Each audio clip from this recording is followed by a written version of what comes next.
Welcome to the Recovery Trial training module on obtaining informed consent. Thank you very much for your help with the Recovery Trial.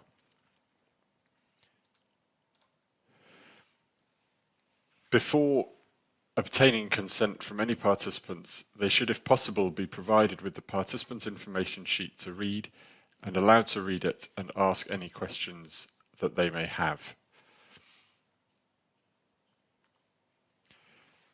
It is important that they understand the following key points. They must understand that they can ask any questions they wish, and please remember that patients will often be scared in this clinical situation, so please give them the time that they need to ask these questions. They must understand that participation is voluntary, and that if they decide not to enter the trial, they will still receive the best care currently available at your hospital. And participation remains voluntary even after consent, that they can withdraw consent for all or some aspects of the trial, even when they are in it. It is important they know that all treatments have side effects, and the important ones of these are listed in the information sheet. But it is also important they know that they will be monitored for these, and that because most of the drugs being tested in recovery are already known, that these side effects also are known and can be looked out for.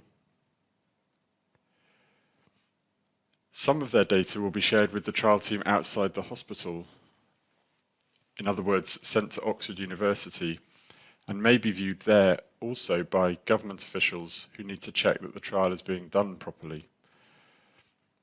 However, anybody who sees their data is bound by strict confidentiality rules.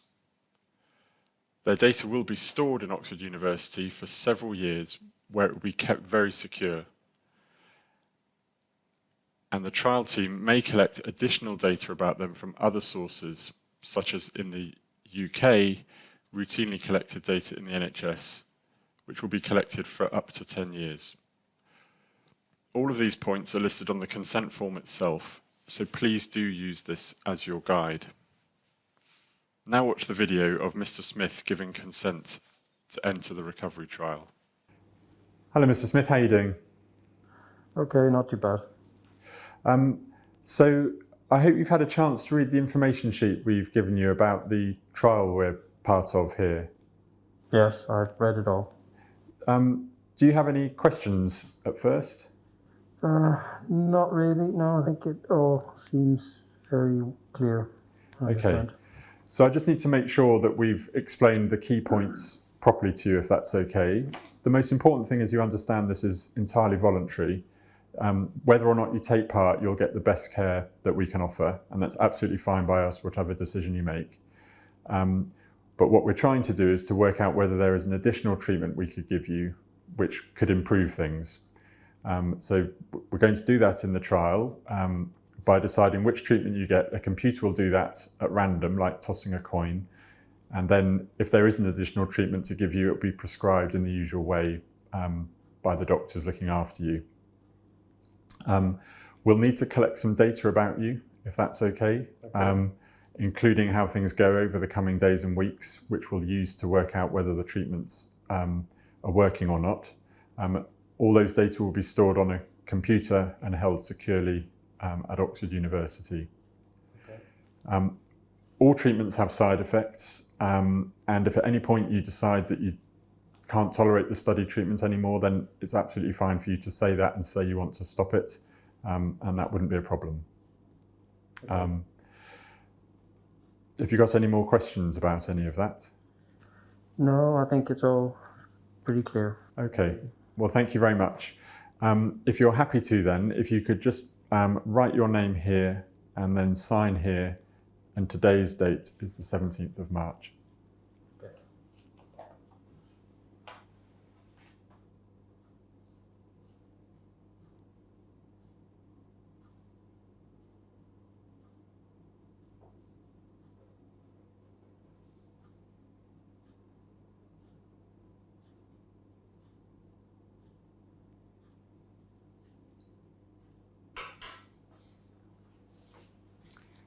Thank you very much. Most patients will be able to sign the consent form for themselves. They will have capacity to make the decision and will be physically able to sign the consent form. In that situation, the research team should complete the boxes in blue on this picture, including writing their own name and signature and date, and then the patient giving consent, should complete their details in the green box. Please note that the study ID number will not be available until the patient has been randomized. 3 copies of the consent form are needed, which can be made with a photocopier, 1 for the participant, 1 for the investigator site file, and the original for the medical notes, which if necessary should be scanned into an electronic health record if that is what is being used at your hospital.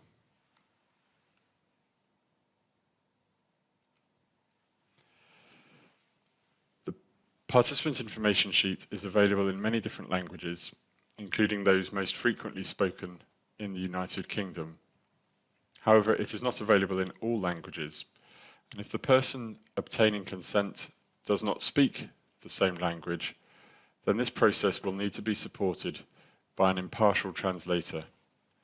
Ideally, this would be a telephone translation service, but if that is not available, then another member of hospital staff who is able to speak the language can assist as long as they are impartial, in other words, not a member of the research team. In these situations where consent is obtained using a translation service, please document in the notes very carefully how consent was obtained and who was involved. Some patients will have capacity to make the decision for themselves, but will not be able to sign the consent form. In these situations, a witness can sign the consent form in their place. Again, this witness should be impartial, in other words, not a member of the research team. But here, the person obtaining, the research team member obtaining consent completes the blue boxes, and the witness provides their details in the green boxes, and they testify that they have witnessed the consent process and the patient gave consent freely and had any questions satisfactorily answered. And again, 3 copies of such consent forms are required. 1 for the participant, 1 for the investigator site file, and the original for the medical notes.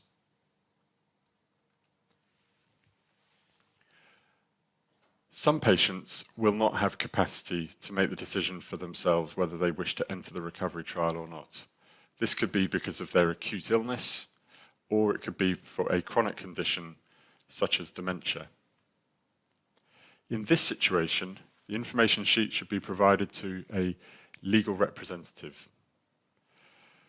Legal representatives may be personal, such as the next of kin, typically a family member or very close friend, or the legal representative may be professional, in other words, an independent doctor or other member of the healthcare team.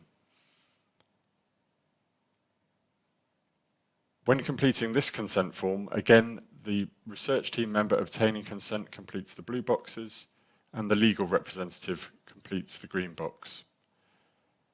In this situation, the legal representative is providing consent on behalf of the participant and confirms that they have no other involvement in the recovery trial. In other words, they are independent. And again, 3 copies are needed. So legal representatives may be personal, usually relatives, occasionally close friends, typically the person considered next of kin. For personal legal representatives to give consent, they must be available in person to complete their section of the consent form. Consent cannot be obtained from a personal legal representative over the telephone, although the research team or clinical team may wish and should be encouraged to speak to relatives where possible to ascertain what their wishes would be with regard to participation in trials. If it seems likely that the patient would be willing to go into the trial, then the the consent form should be completed by a professional legal representative who themselves can speak to the friends or family to understand the likely wishes if they wish to. Again, all of these conversations should ideally be documented in the medical notes. Professional legal representatives must be independent, and this means they must not be connected with the conduct of the trial for this patient or for any other. This means they should not be making eligibility decisions, or they should not be obtaining consent from other patients who do have capacity. Professional legal representatives can be the doctor primarily responsible for the care of the patient, or another member of the healthcare team nominated by their hospital. If they wish, such professional legal representatives can complete this consent training and the background trial training to help inform the decisions that they make for patients. Because ideally, hospitals will have a group of such individuals who are prepared to act in this role.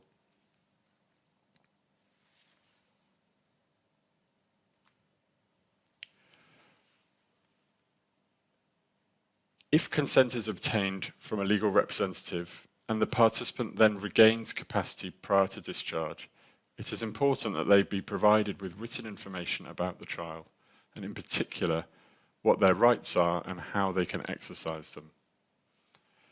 The participant information sheet is ideal in this situation for providing such information, and the provision of this information should be documented in the medical notes and ideally in their discharge letter. In the UK, it is not necessary for such participants to then complete a consent form for themselves, but this may be necessary in other countries.